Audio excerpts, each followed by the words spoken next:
Alamak, kaki tu.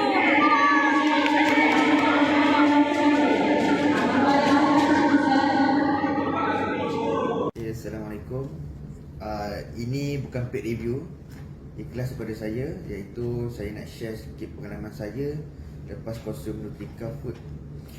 Saya terlibat dalam satu sport injury badminton pada 7 hari bulan 12, di mana saya mengalami kecederaan yang dinyatakan oleh doktor melalui result MRI 3 ligamen saya putus daripada 4. Okey, MCL, PCL, LCL dan MCL kata silap saya lah.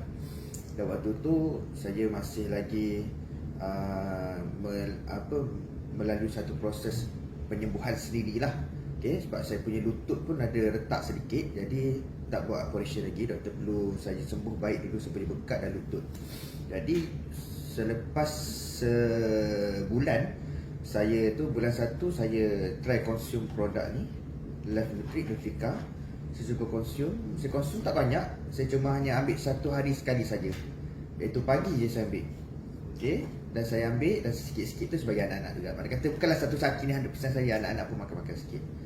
Dan magically saya boleh kata alhamdulillah, selepas next appointment dengan doktor tu, doktor tak buat MRI tapi kaki saya dah sudut pada bengkak. Doktor gerak-gerakkan sepenuh lutut. Doktor surprisingly, doktor kata, saya tengok awak punya 2 lagi ligamen saya dah baik, dah macam okey. Doktor kata dah macam okey. Jadi yang pasti PCL memang confirm tear lah, dah confirm putus. Jadi doktor tanya saya, awak ada konsum apa-apa produk ke? So saya kata, saya dah ambil Nutrika doktor. Nutrika tu apa?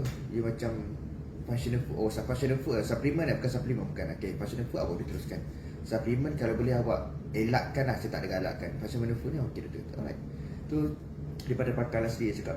Okay, and then saya pun semalam 13 hari bulan saya operation. Dan satu lagi perkara yang ajaib, iaitu saya punya meniscus, iaitu tapak utama saya antara tulang ke tulang tu. Okay, bukan sepatutnya, memang sure koyak. Sebab saya jumpa 2 pakar. Pakar pertama saya jumpa, pakar kata koyak. Dan pakar kedua yang check MRI pun memang koyak, confirm dia. Okay, koyak sikit lah, bukanlah koyak banyak, koyak sikit. Yang dia mana pakar perlu repair. Tapi waktu buat MRI sebelum saya masuk operation, doktor kata macam awak punya meniscus pun dah cantik. Tapi doktor kata kita akan confirmkan sekali lagi lepas waktu operation. Waktu operation bakal masuk kamera, akan jelas lah. Dan waktu operation tu memang doktor kata sah, meniscus saya cantik, tak perlu nak buat apa. Dia hanya perlu buat PCL saja, iaitu ambil ligamen lain, penderma ligamen luar dan buang ligamen lama, cantumkan. Itu saja. Dan adalah repair sikit dekat ligamen-ligamen yang lain bagi cantik. Jadi saya punya produk dah habis. Saya call saya punya kawan saya, Tok Abah, dan Tok Abah minta untuk saya konsum lagi supaya mana tahu. Saya tak kata ini punca dia, asbab semua daripada Allah. Mungkin asbab makanan saya, doa-doa mak ayah, kita tak tahu. Jadi tugas saya ikhtiar, saya cuba cari jalan sebaik mungkin. Tapi why not, kalau saya dah cuba benda ni tidak mendatang kemudaratan, malah mendatang kebaikan, kita cuba je. Jika baik, amalkanlah. Okay, itu saja daripada saya.